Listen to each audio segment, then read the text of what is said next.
Why am I excited about To Be Happy?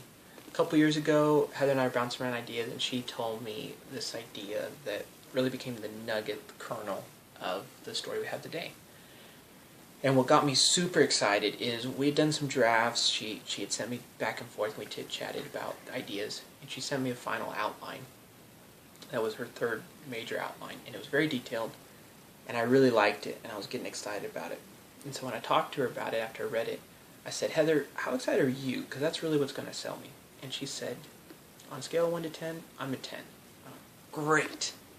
And so that's really what's exciting me about the story, is that we have something that we feel is really good, and not only Heather, but myself and the rest of the team are very excited about telling.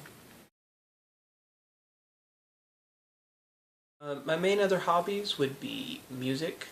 I write music, I play piano and guitar, grew up in a musical family, so love playing, listening, everything about it. The other big things would be reading. I read a lot of fiction, old books.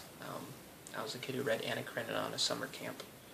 And also read a lot of nonfiction by modern day authors. And then just normal things, watch movies, play games, hang out with people.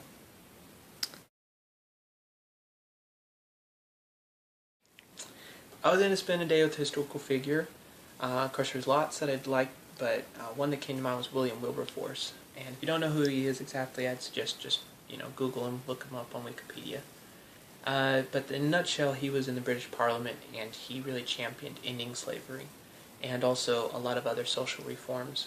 And I just think it'd be cool to talk to him about some of his victories and some of his defeats, and kind of learn, because I want to have a positive impact on society and blend my faith and my beliefs with my career.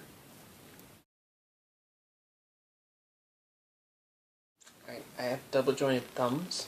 You might be able to tell. It's this bone should be like this on most people. It's kind of like rounded, and on mine it does that. So I guess that'll count as freakish or weird.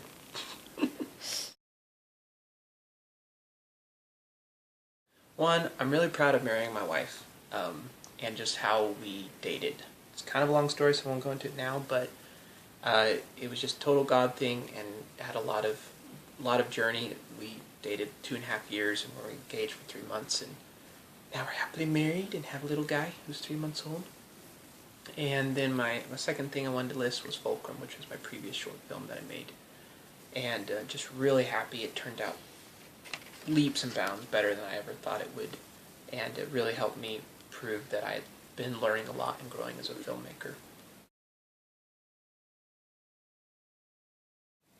I could say a lot of things that make me happy, but there's not many things that sustain happiness. Happiness is an emotion, but joy is actually a choice. And so if I was going to sum it up in one word, it'd be Jesus. And my relationship with Jesus is what makes everything else in my life happy.